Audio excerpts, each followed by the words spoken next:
Hey guys, I'm Ted, here to give you another fast fact. And for this fast fact, we are going to look at the legacy of the Populist Party. Now, after the election of 1896, the Popular Party largely fell to pieces. They had nominated William Jennings Bryan. Bryan was also nominated by the Democratic Party, but because he was running for two different parties on platforms uh, that intersected but weren't really identical. The votes cast for him had a Democrat, and the votes cast for him had a populist were not going to be counted together. So Bryan would have two different tallies in this election. And of course, he ran against the Republican candidate, William McKinley. Now, McKinley would win the election. And a lot will be said and made of the election, mainly the writing and the publication of the Frank Baum classic novel, The Wizard of Oz. The Wizard of Oz, of course, as stated in another fast fact, really delved and dealt with the topic of the election of 1896. Now, aside from the Wizard of Oz, the Populist Party does have a more impactful, a more lasting legacy. Um, the, uh, the number one thing is that people, future generations of historians and then also average citizens, they begin to view the Popular Party as nothing more than a reactionary group, a reactionary movement against industrialization and against modernization. And there is some truth to this. They were highly dissatisfied with the way society was going. These were ruralists, agriculturalists, and they wanted to preserve the status and the position of agriculturalists in the republic. And in the republic had to become more and more industrialized and more urban based. Racist policies. Tom Watson had been one of the more well-known and popular populist figures, but Watson turned racist during during the aftermath of the collapse of the party in the 1890s, and he would emerge as one of the most outspoken racists in the history of Georgia, surpassing individuals such as Alexander Hamilton Stevens in his racist ideology beliefs and his militant defense of racial segregation.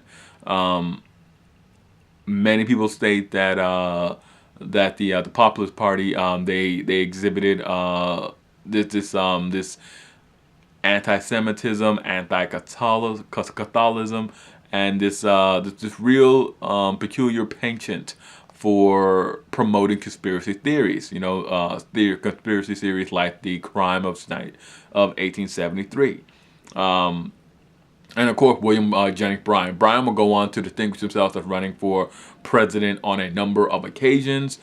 This would not be the only time that he ran for president. Bryan would also sort of reemerge as a prohibitionist later on in the 20th century, and he would sort of like cap off his career with a very famous trial in which he attacked the emerging theories of evolution in the United States public schools. He would attack the teaching of the principles or the theory of evolution in public schools.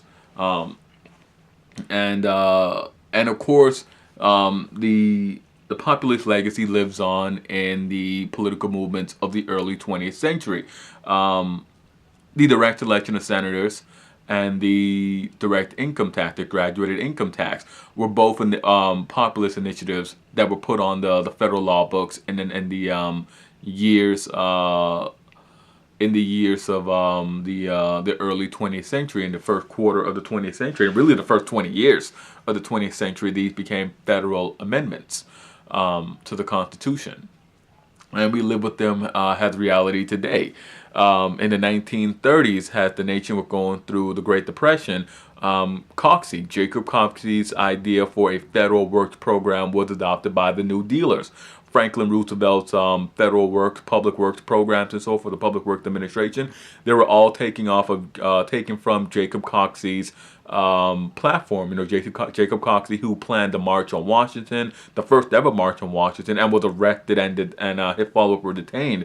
That was their endpoint. That was their goal was to influence the federal government to create a federal works program.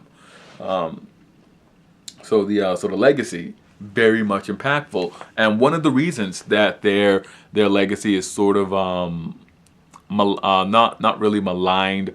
Maligned not a word at all to use for it, but one of the reasons that their legacy is sort of uh,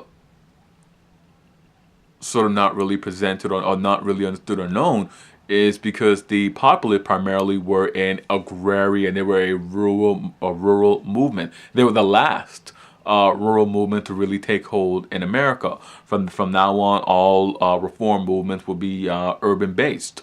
And this reflected the fact that less and less people were living in the countryside, less and less people were farming, and as the farmer community shrank in population and importance, had they fell from being a major voting bloc and became more of a special interest group in the republic, their history sort of was sidelined, was sort of marginalized as well. The achievements and the stated goal of the Populists was also marginalized, and they were also sort of pushed to the edge of periphery or the periphery of history, to where they're given maybe a couple of paragraphs in a history book, and we all move on. There's not there are books, of course, devoted to the history of populism and the movement as a whole, but on the whole, the Republic isn't really taught much about them.